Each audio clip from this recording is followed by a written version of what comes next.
Yes, now, bless now, people. Don't forget the rest now. It's Des Rocksteady at King of the Pit TV. We just listened to In the Name of Suffering, which was by the band Eyehategod. It's got one of my highest ratings. I really enjoyed the experience. It was fantastic. And now we're going to do a little bit of learning, or as far as what Wikipedia will tell us. So, there might be some incorrect information. You just correct me if I'm wrong, alright?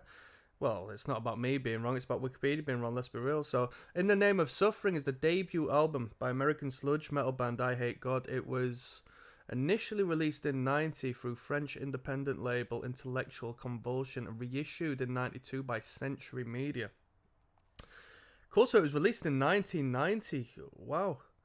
Background and recording. Well, let's have a little deek of some factoids here. So, we've got two release dates, 1990 and 92.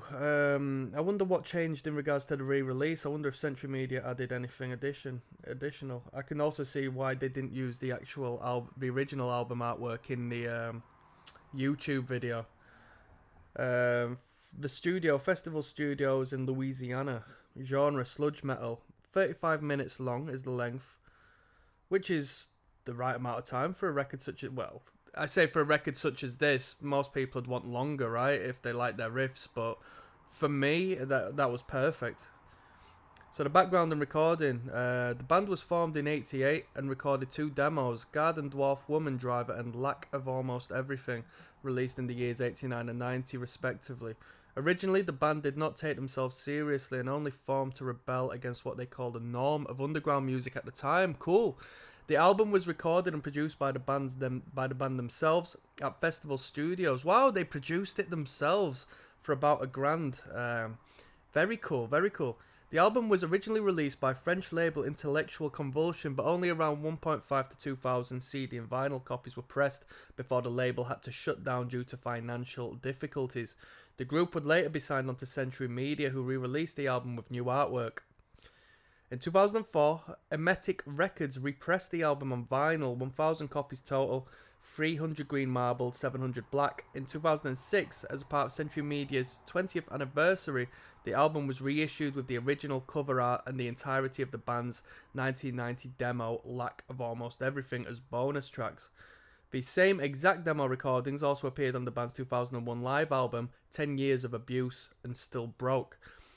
The year 2008 saw Eyehategod Records again reissuing the album on vinyl, this time as a double disc LP set with the first disc being composed of the album itself and the second disc being made up of the same four bonus lack of blah blah blah blah blah blah. In 2015, the album, along with Take As Needed for Pain, which was another album they did, was repressed on vinyl through Century Media. This 2015 pressing was made available on black, white, and blah blah. Who cares about the pressings, man? I honestly do not give a flying heck. Reception. Since its initial release, In the Name of Suffering has received praise for its rough style and is seen as one of the first as well as one of the most important sludge metal albums of the 90s. Heavy metal website hellbound.ca mentioned how In the Name of Suffering, along with its follow-up Take As Needed for Pain, created the framework for one of the most interesting yet disturbing bands around. Interesting, most definite. Yeah, most definite. In William York's review of the album for All Music, he states, later Eyehategod albums have more memorable songs, but In the Name of Suffering arguably captures the band's compelling ugliness in its most raw state. Professional ratings, All Music gave it 3 out of 5, Collector's Guide to Heavy Metal gave it 6 out of 10, and the Encyclopedia of Popular Music gave it 2 out of 5. So it goes to show how subjective all of this is, because this was one of my favourite listens as of recent.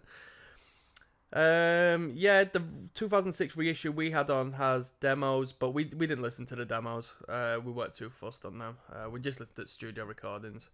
So this has been re-released so much time, and let's finish off with some credits, yeah? We've got Mike Williams on vocals, Mark Schultz on lead guitar, Jimmy Bower on rhythm guitar, Steve Dale on bass, and Joe LeCaze on drums. So I was questioning as to whether this would be a 4-piece or not. Arguably a band like this, the frontman could just pick up a guitar and just, you know what I mean? It's relatively simple music in it, but here we are, it's a 5-piece. And with that being said, that was a little couple of factoids. If you want me to check out more Eyehategod, please let me know. Leave a comment down below. And on that note, I'm signing out. Peace.